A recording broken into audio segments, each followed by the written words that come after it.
Imagine having everything you ever wanted: a dream job, a sports car, the perfect body, and a loving relationship, yet still feeling completely lost. Kevin Palmieri didn't just hit rock bottom, but he discovered it had a basement. After facing his darkest moment, Kevin turned his life around by diving deep into holistic self improvement. Now, he is the driving force behind Next Level University, a global top 100 podcast with over 1,800 episodes and more than 1 million listeners in 170 plus countries. From mindset to habits, Kevin has inspired countless lives, building $1 million business along the way. Today, he joins us to share how he got to the next level and how you can too.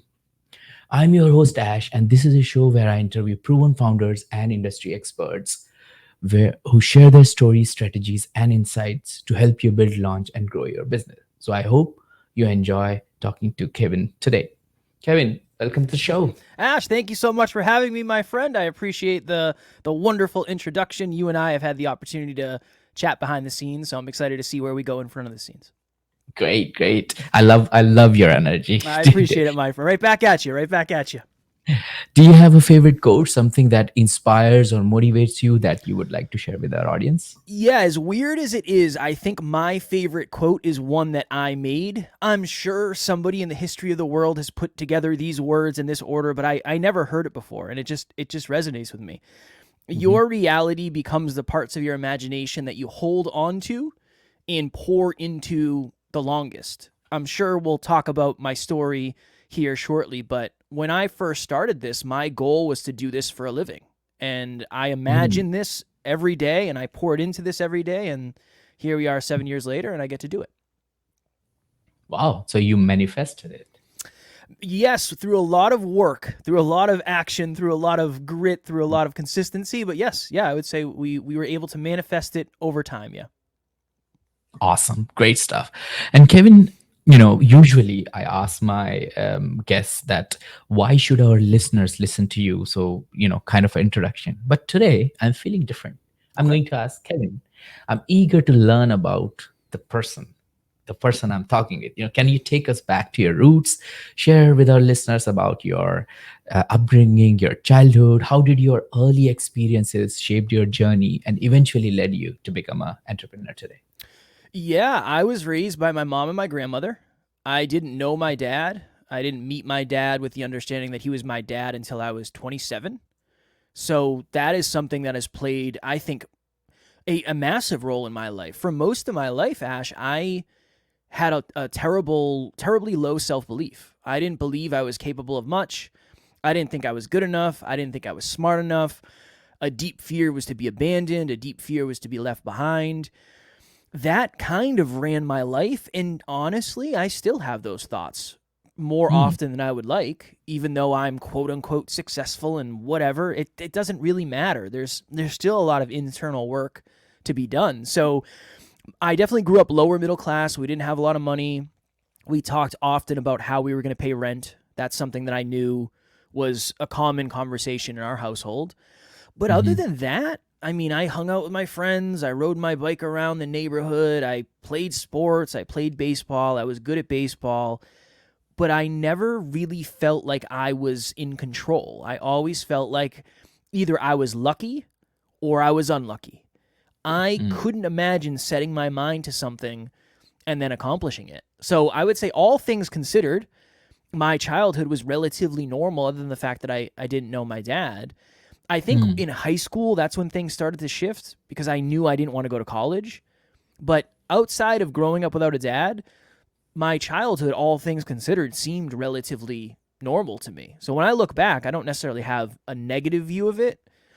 I think I was angry. I think I was an angry kid because I didn't know if it was my fault or what influence I had on my dad leaving. But yeah, that was pretty much my childhood in a nutshell. Nothing really jumps off the page for me. I don't really have any good stories from my childhood. It was later in life where things started to kind of pivot. Got it, got it. And before we move on to that part of your life, just to retouch on your childhood, did you think that there were any key influences from not just your family, maybe your surroundings, that played a significant role in shaping your entrepreneur spirit? Maybe a friend, or a friend's dad, like a rich dad, poor dad kind of situation, something like that. No, no, not when I was young. I didn't know I was going to be an entrepreneur until I started the podcast in 2017. So until 2017, I had no goals, I had no aspirations, and I had no visions of being an entrepreneur. I was Hmm. not I didn't have a lemonade stand. I didn't sell candy bars. I didn't trade cars. I didn't do any of that stuff. I Mm. never wanted to be a business owner. I never planned on being an entrepreneur. So, yeah, even back then, there was very little in my life that would lead me to believe that I'd be where I am today. Great. So let's talk about where the story begins. Where did the idea for Next Level University came? And then we will talk about like what kind of problem it solves.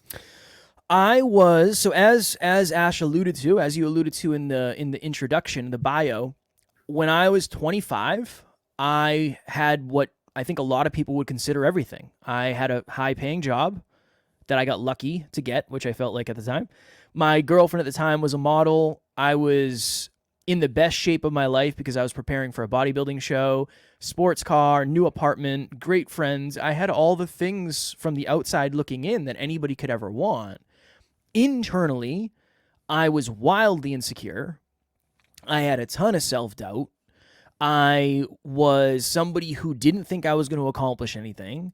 I had no self worth, very low self love, and I just felt lost. I felt like I didn't really know what I wanted to do with my life. My girlfriend at the time ended up leaving me, and when she left, I convinced myself that I needed to make more money. I thought, Mm. well, maybe I just haven't made enough money yet. I did Mm. start doing a little bit of work on myself. I remember I started posting some positive quotes, and that was kind of me dipping my toe into self-improvement, but I just assumed that if I made more money, I would get rid of most of my problems. So the next year starts, and I proceeded to spend the next 10 months living on the road because our contracts were all over the place, so I did a lot of traveling for work. And it was very challenging and it was very brutal, but it was bringing me closer to a goal that I thought I wanted. So it felt like it was in alignment. I got to the end of the year. I opened up my final pay stub. I made $100,000 at 26 with no college degree, but nothing internally changed. I Mm. was no more confident. My self worth was the same. My self belief was the same. I still felt lost. And I thought to myself, Ash, for most of my life, especially this year, I have lived unconsciously. The opposite of unconscious is hyperconscious. So in Mm. 2017, I started a podcast called the Hyperconscious Podcast. And I just wanted to have cool conversations with cool people. It wasn't, I didn't think I was going to be able to do it full time. I wanted to have cool conversations with cool people. But I fell in love with podcasting as I fell out of love with my job. I have already reached the pinnacle of what I'm going to do at this career. I don't want to trade in another year of my life living in hotels to try to make a lot of money when I know that's not the answer to the problems that I'm feeling. Mm.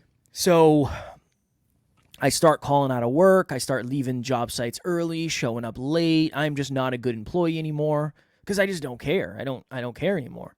But as you know, in the beginning, when you're starting a podcast and when you're newer in a podcast, there's not exactly a line out the door of people saying, Ash, you have a great idea. How much money do you need to do this full time? Like, how much money can we give you? I wish it was that way. I Yeah. do. And honestly, eventually I want to do that.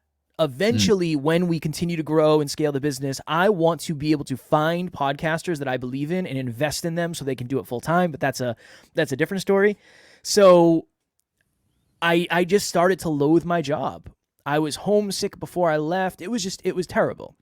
Eventually, I woke up in a hotel room 6 hours away from where I lived, getting ready for work one morning. My alarm clock went off at 5:15 or 5:30. I sat up. I slid to the edge of the bed. I was lacing up my work boots as I had done 1,000 times before. But that morning, it was like there was 10 televisions on in my head at the same time, and every single one was on a different station. Mm. One was saying you're stuck here forever. You got lucky to get this job. If you leave this job, you're never going to find something like this again. The second one was, if you did leave, what would your friends say? You make more money than any of your friends, and your friends look up to you, and there's significance there. The third thing was, what's your family going to say? You make more money than anybody in your family. And the loudest one was, what are you going to do with your life? You didn't have a plan A. I think what you're doing right now is kind of your plan B. I don't know if they make plan C, D, E, and F. I don't know if that's even a thing. So it was in that moment where I thought to myself, well, if I just took my life, I would take my problems with me. And luckily, I have a really good friend who's now my business partner and the co-host. I reached out to him. He kind of talked me off the ledge, so to speak. And then I left my job 3 or 4 months later. And then I became a full-time entrepreneur and a full-time podcaster. And then at some point, we rebranded from the Hyperconscious Podcast to Next Level University because we had grown and we had evolved and we had changed and we realized kind of what we wanted to go all in on. And we love having deep conversations, but I wanted it to be about holistic self-improvement, life, love, health, and wealth, because I think one without the other ones isn't really a truly fulfilling life. Totally agree with that. So, quite interesting steep curve in your life that you followed all the usual, journey of a person: get a job, earn a lot of money, get a girlfriend, blah blah blah, everything, and then you realize that internally, because you weren't that conscious, I should say, that you decided to move on to something which you enjoyed and could also make money out of it, both hands in hand together. When you jumped on this boat with your friend, was your friend already a sailor, or you both were like cutting the wood and building the boat together? What was the situation that time? Yeah, so my business partner, Alan, him and I went to middle school together. We went to high school together. We were friends for most of my life. Then we had a little bit of a falling out, and then we had reconnected. And Alan has a degree in electrical and computer engineering, and he has a master's in business. And so he was a sailor, Ash. He was a sailor who was looking for somebody to be on the boat with him. He had already started multiple companies. He had already been the CEO of companies in the past. None of them were super long-standing, but he was winning awards in college for being a CEO of the businesses they were creating. So he was already a sailor, and honestly, he has been the captain of the ship in many, many, many ways. I am a mentee of him when it comes to self-improvement. Yeah, when it comes to business. Everything I've learned about business has been through him or the recommendations that he has given me. And I've helped him a lot with emotional intelligence and people skills and that type of stuff. But yeah, he was a sailor. He was a very, very skilled sailor at the time where I was doing whatever I could do to just get on the boat. Like, what you want me to clean something? You want me to whatever you need me to do, I will do. You need to build something, I'll do that. I just want a spot on the boat because I believe he's a strong sailor and will eventually succeed. Got it. And just like any other podcaster, and I'm on the same realm, by the way, how long it took you to get your first 100,000 streams? Or let's say start with first 10 streams and then 100,000 streams. Yeah. First 10 streams was probably took like, I don't know, 5 episodes maybe. It probably took a few episodes, I would say. First 100,000, the first year we did 1,047 listens. The second year, I think we did 48,000. So year 3, we would have hit 100,000 listens. So it took us roughly 3 years to get to 100,000 listens. And how many episodes you did for 3 years? Oh, man. The first year, so in 2017, I didn't do a ton. I started in April, and I was just all over the place. I was traveling. I wasn't taking it super seriously. 2018, we did 52 at least. We at least did 1 a week. We might have been doing 2 a week.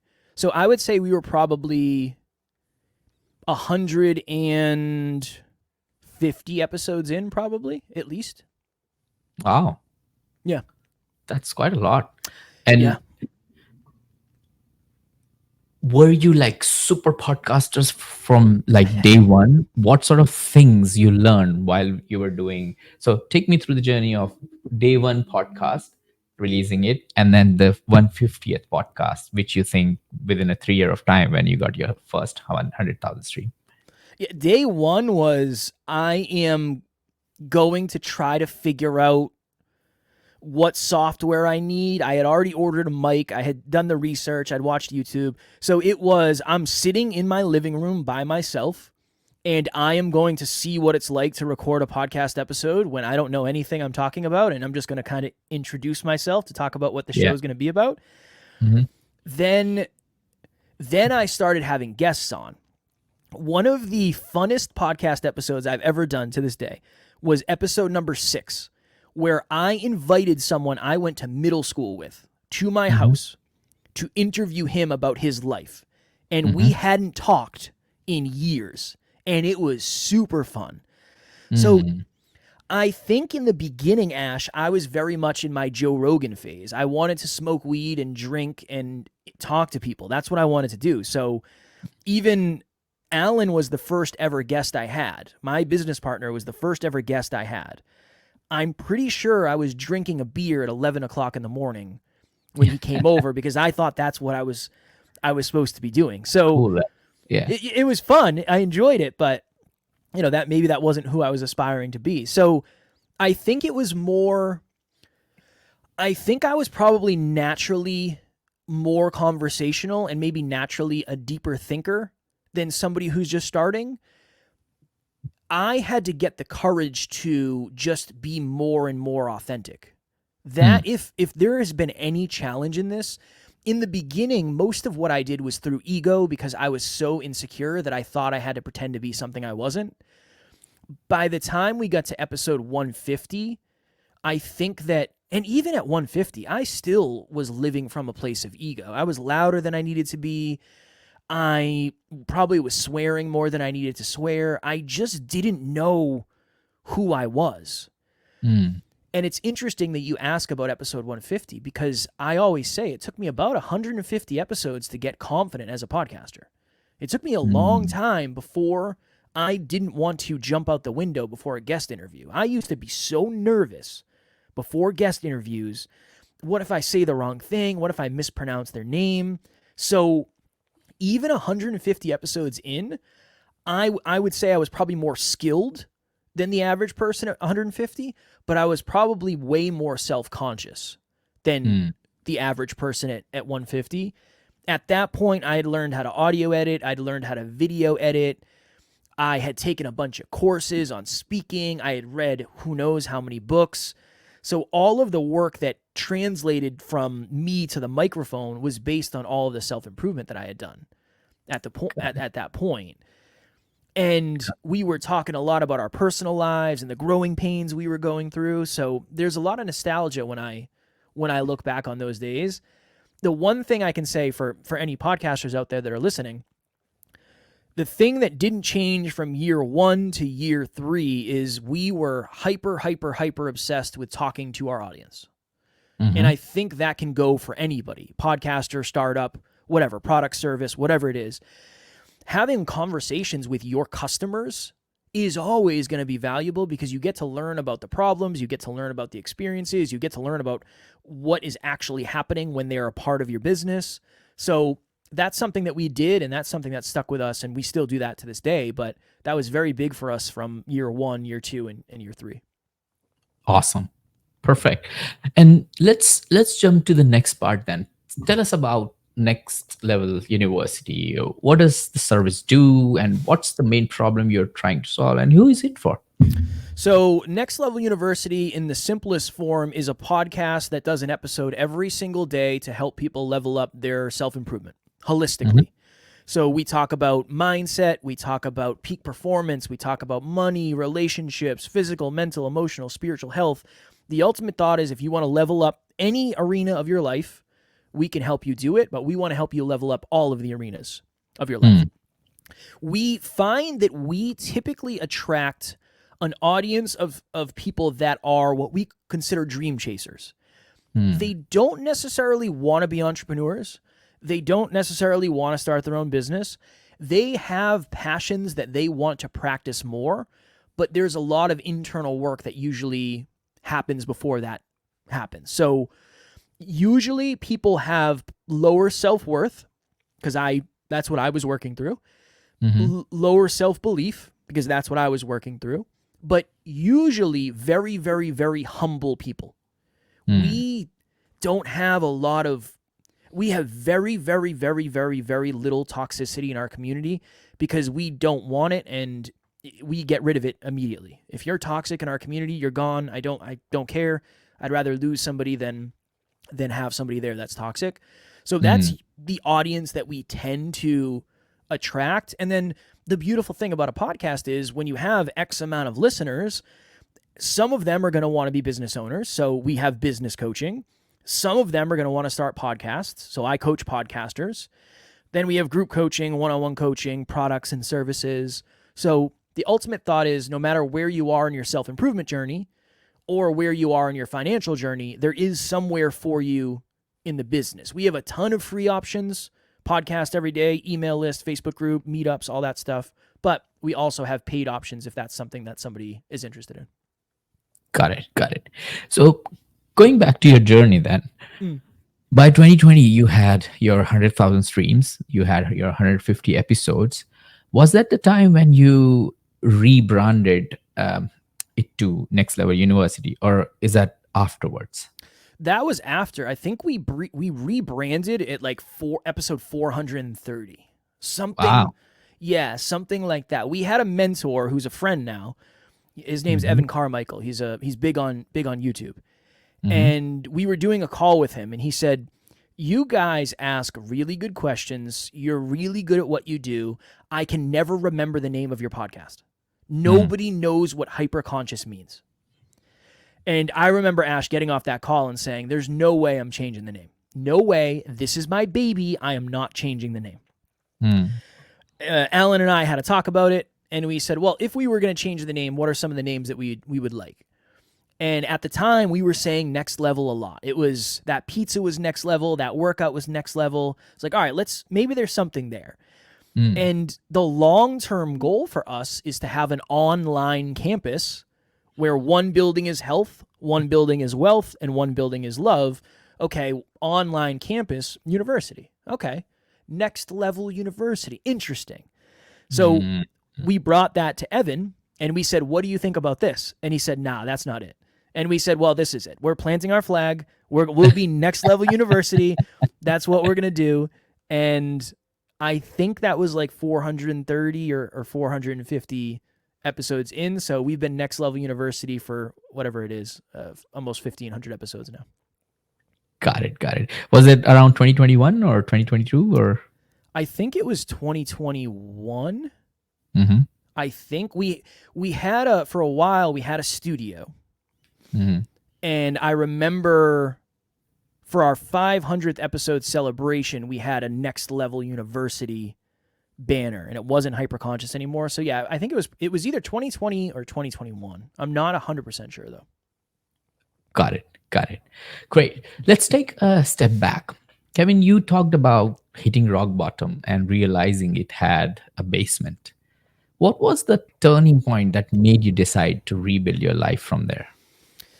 Yeah, it's always a hard question because I know everybody's experience is different. For me, it was the understanding that I never thought I was going to be successful. Me not going to college was kind of me saying, I have no idea what I want to do with my life, and I think hopefully eventually I'll figure it out. Then I had all of this quote-unquote success, and I made it way further than I ever thought I was going to. And then I found myself having suicidal ideations and not feeling good about myself and being depressed and having anxiety. I think the thing that turned it around for me was I didn't not want to be here. I wanted to live. I wanted to exist. I wanted to have a great life. I wanted to do all those things. I wanted those things deeply. I just didn't know how to get them. I didn't know what the process was. I didn't know that I could learn and grow and evolve. So the thing that really helped me was having somebody in the journey with me. I think having Alan there to say, Kev, you could try to do the podcast full time. Why don't you give that a shot? You and I can work together. It's very aligned for me. It's very aligned for you.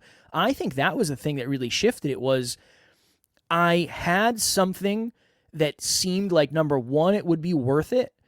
And number two, it was the possibility of creating a brighter future. So in many ways, Ash, the podcast saved my life because it became the thing that I aspired to do.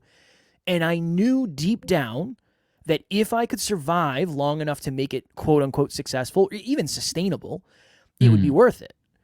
It would be worth it every day to wake up and be able to podcast knowing that the bills were paid. It would be worth it to go through all of the hard work that I had to go through in order to get here. It'd be worth it to be more confident. All of that would be worth it.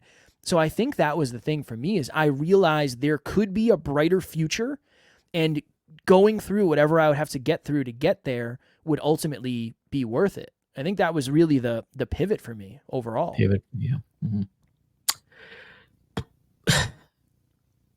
It's so relatable for me, Kevin. And I was at that rock bottom in my life also. It wasn't the podcast for me which influenced me, but it was something related to entrepreneurship. I started my own business, and that's where it brought me back. I still remember that day when I was so much into depression and anxiety that my dad took me to this so-called rehab centers we have in close to Manchester. And I saw him paying quite a lot of money actually to, I come from an Asian family, and we are very close knitted cultural group of people, right? And this was one of the times when I have seen a drop or a tear dropping off from your dad's eye, right? This was a very emotional time for me because I've seen my mother crying quite a lot of time, when you're going to airport or things like that. But I've never seen my dad, never that sad.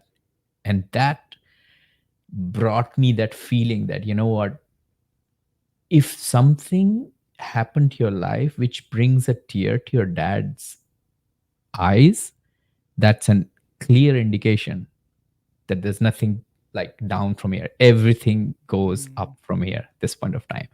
So I can relate to it when you explain it to me. And there's a lot of people we come across, they don't have courage to open up and showcase their vulnerability. And that's why I keep saying on my podcast that it's always good idea to open up with your friends, family, or somebody who can share that feeling with you, so that you can make it your strength instead of your weakness. Yeah. 100%. Do you have any thoughts on that? Yeah, I think that one of the most common things you'll hear is opening up makes me look weak. And you just said it takes courage to do. The thing that takes courage to do requires strength, which means if you open up, you're not being weak, you're being strong. I think to your point, you just have to make sure that you do it around the right people. You want to test the ice.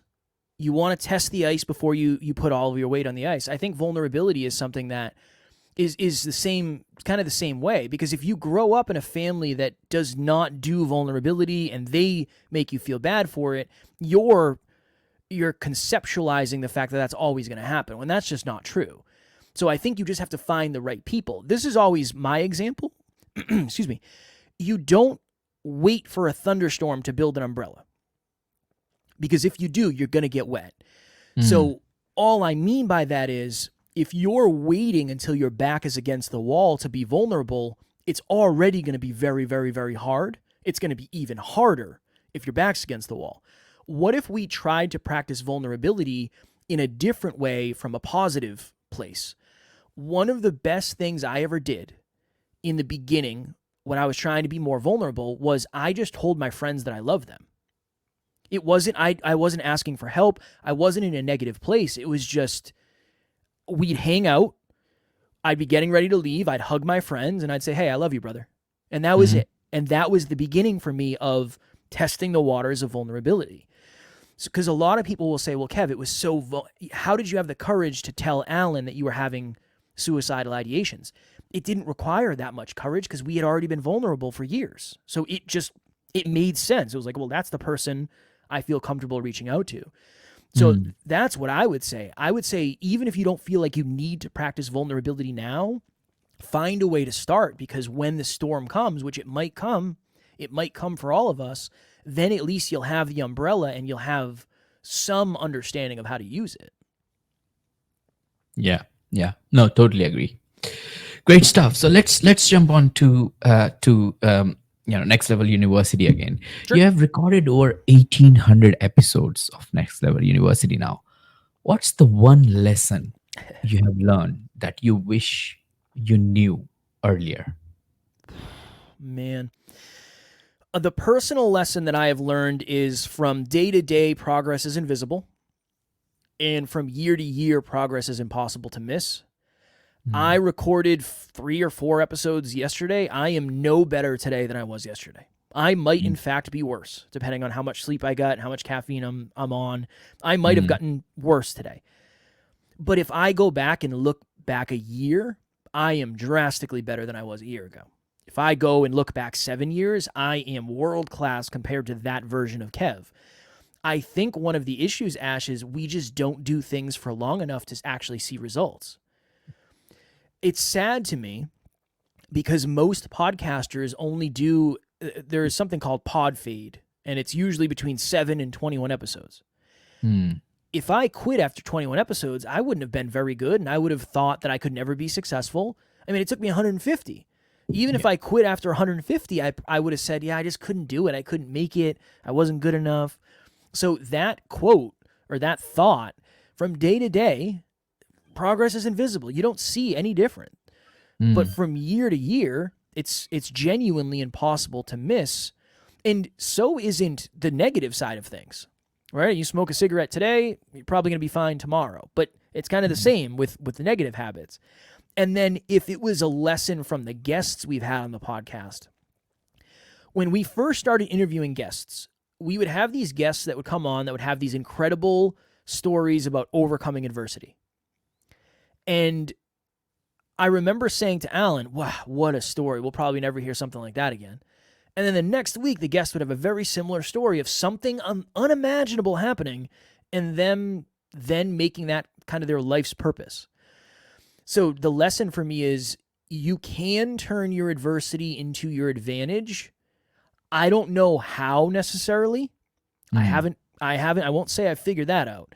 I don't know what the attributes are. I think self-belief is a big piece of it, but that's the lesson for me is most of the guests we've had on our podcast have had some very, very challenging things happen to them, and they were able to somehow take that adversity and then turn it into an advantage. And now that's kind of what they help other people in the world with. So Hmm.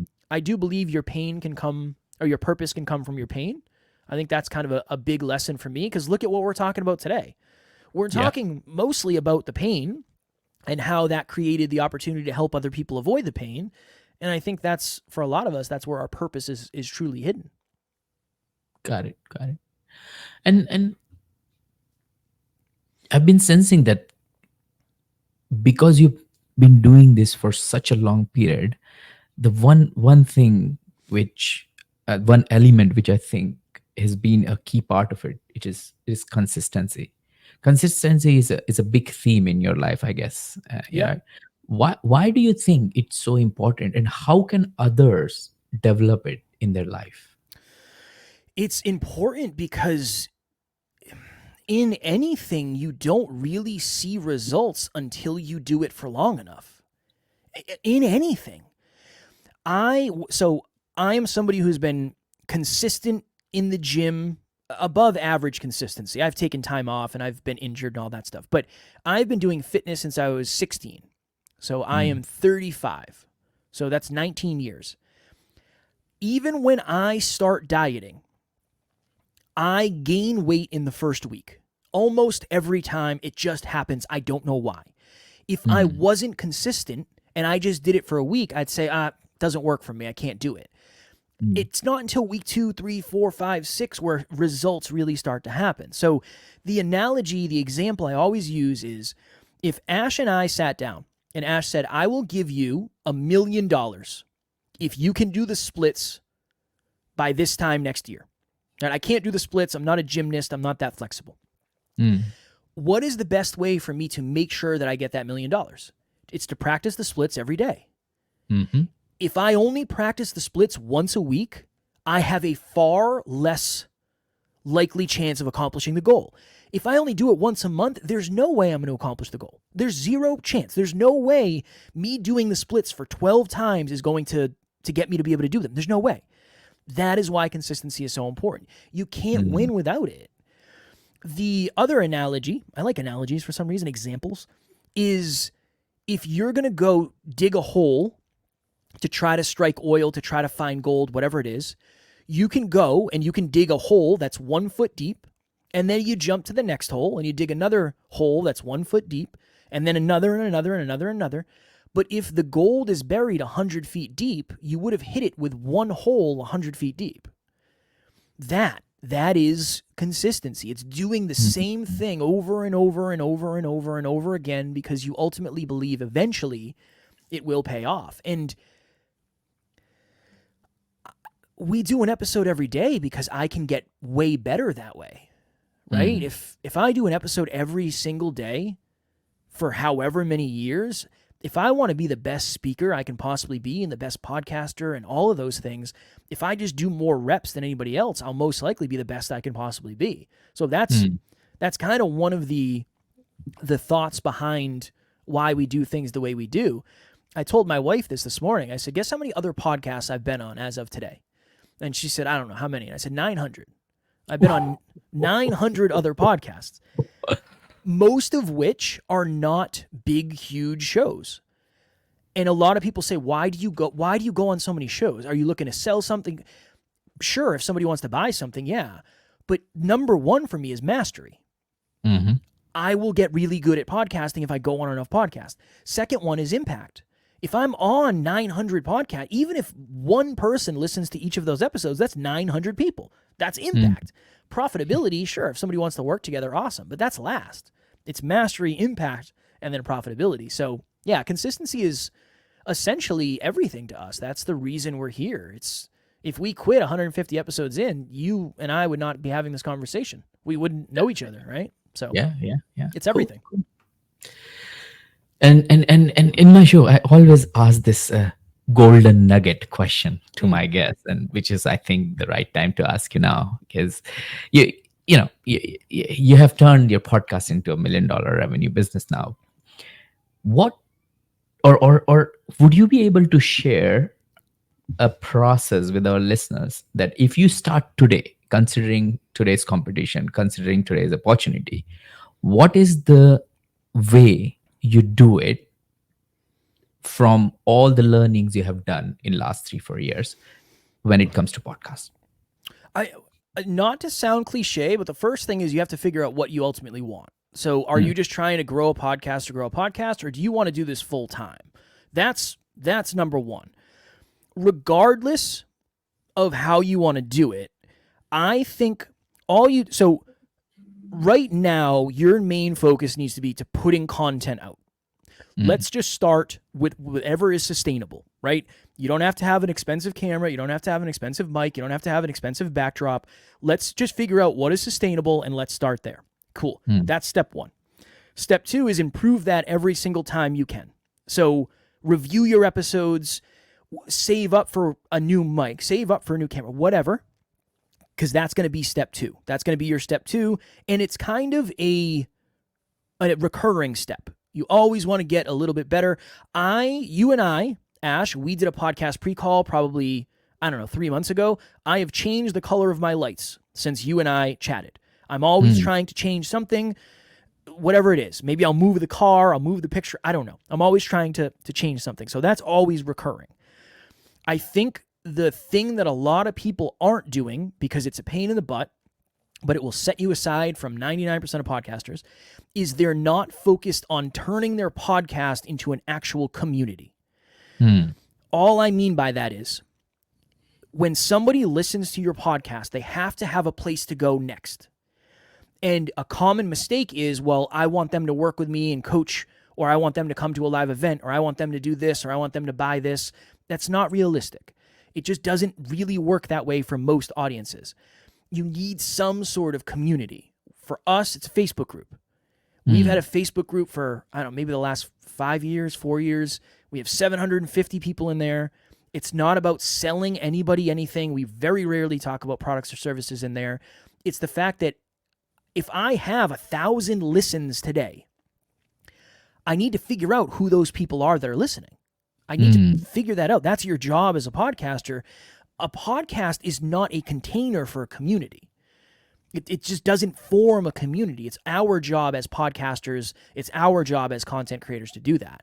That is the thing that I would lean into, and that becomes a part of the system. So just as an example for us, in the beginning, we would do an episode a week, and anytime somebody shared about the podcast, their name would go on a list, and then I would make sure to check that list and say, hey, when's the last time I talked to Ash?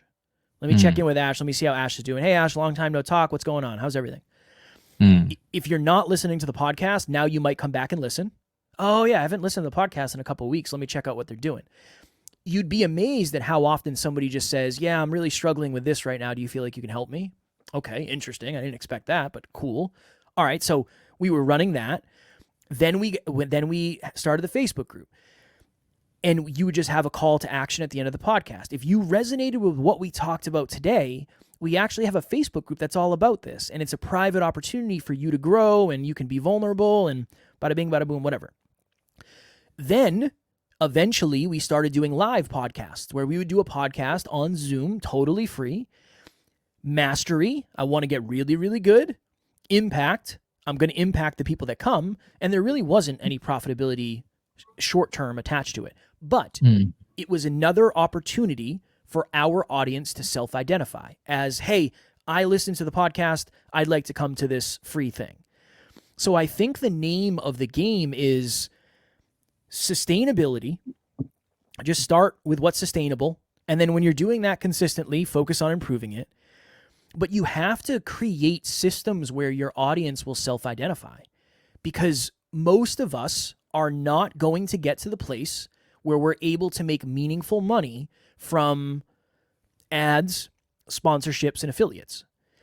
When I say meaningful, I mean replace your 9 to 5 meaningful. Yeah, maybe you could make $500 a month. Maybe you could cover the cost of production, right? Whatever. And that's cool. If that's what you want to do, I'm all for that. But if you want to do this for a living, you're going to have to turn it into a business ultimately. And the way to do that is to get your audience to self-identify, so then you can work on figuring out what are the products and services, what are the conversations that lead to that. So essentially, the process is you treat it like any other business. You focus on adding value, which hopefully will create some level of lead gen, and you make sure you, at the bottom of your business, have a product, a service, something that is applicable to your audience that you are capable of deploying. But the best way, I think, to deploy it is through one-on-one conversations. So I know that's kind of a challenging answer because it's not super specific, but you kind of need all of it if you're going to end up doing this full-time, replacing your income-wise, for sure. Got it. No, I agree with that, because ultimately what sets you apart from other, competition is basically what you do different from them, plus what's the value you're delivering to it. Great. I'm really, really enjoying this conversation. Same, my but friend. we are limited with time. So I've got like this lightning round at the end of our interview where I have got like 6 questions waiting for you. Okay. So you can answer them as quickly as possible. Are you I'm ready. I've been sweating this since the beginning. Ash said, hey, just so you know, there's a lightning round at the end. I was like, oh boy, here we go. Yeah, I'm good. Great stuff. Cool. Question number 1. What's the top 3 strategies to build your podcast successfully in 2024? Ooh. One is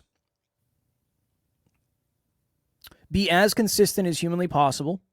2 is make sure that your content is 10 out of 10 aligned with your audience.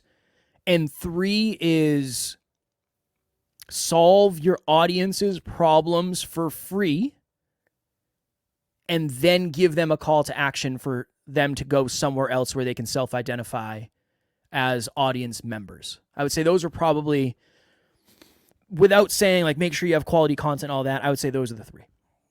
Top 3, yeah. And I agree with you, because the more value you give, the more chances you have to convert your value receiver, or your customer into a real customer. Yep. Great. What book would you recommend to our audience, and why? Ooh, goodness. There's a book by Jim Collins, I think, called The Flywheel, I believe, and it's all about keeping consistency, maintaining momentum. That would be one. A close second would be The Compound Effect by Darren Hardy. Compound Effect. Yeah, I have that in my list. So That's a good one. Cool. What's one attribute or characteristic in your mind of a successful founder? Clarity. Yeah, clarity of where you want this thing to go. The truth is, I wouldn't have been a very successful founder if I didn't have someone in my corner who was super clear. I would have been all over the place. So I would say clarity for sure, and then just a bonus one would be grit. You gotta be able to do the work. If you can't do the work, that clarity does not become something. That the creativity does not become real. So clarity and grit. Yeah. What's your favorite personal productivity tool or habit? Ooh. It's kind of meta. It's habit tracking. So every day I wake up and I look in my Google spreadsheet and I have 25 or however many habits it is, and I look at them, and that ultimately becomes the GPS of how I exist as a human being. So habit tracking for me is my favorite habit, and it's also my favorite productivity tool, because I can look and say, okay, if I get all these 15 things done in the next 3 hours, I am absolutely crushing it. So that's my favorite. Cool. What's a new or a crazy business idea you would love to pursue if you had time? Oh, goodness. Crazy business idea. Man. I don't know if I have a crazy business idea. A new one for me would be like I would like at some point to create a brick and mortar podcast studio that I can rent out. And we would do all the audio editing and video editing, and you would just pay us either a monthly fee or a whatever fee. I think that would be really cool because, one, I love in-person studios, but two, I know that would solve a large need in the market for a specific audience. So maybe not super crazy, but that would be a new idea for me personally. Awesome. And what's an interesting or fun fact about you that most people don't know? I am the ultimate cat dad. I have 2 cats. I love them more than almost anything, not more than my wife. And that is, so I have a full sleeve on my left arm for those who are just listening, but I'm going to get them on my hand at some point. So they're going to be my next tattoo. That is how committed I am as the ultimate cat dad. Awesome. Cat Cafe is next to Kevin Palmieri's residential place. Yeah, that's that. See, don't give it away. Don't give the idea away. Great stuff. Kevin, thank you so much for joining me and sharing your story, unpacking last years of building the business. If people want to check out Next Level University or get in touch with you, what's the best way to do it? Yeah, just search Next Level University. The podcast will come up on all the platforms on YouTube. If you're a podcaster, I have a podcast called Podcast Growth University. That's an episode every week all about podcasting. So you can check that out. It's always free. The best place to reach me is my email. I just give out my email because if I can be of value, I'd love to. Kevin@nextleveluniverse.com is my email. Awesome. Perfect. Kevin, thank you so much for joining us today and sharing your inspiring journey and the impactful work you're doing.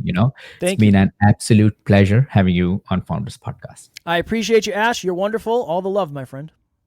Great. Thank you all for tuning into this episode of Founders Podcast. I hope you found our conversation with Kevin insightful and inspiring. Do check out his website and please do follow him on the podcast platforms. If you have enjoyed this episode, make sure to subscribe to our podcast and stay updated on our future interviews with proven founders and industry experts. Stay inspired, stay motivated, and keep building.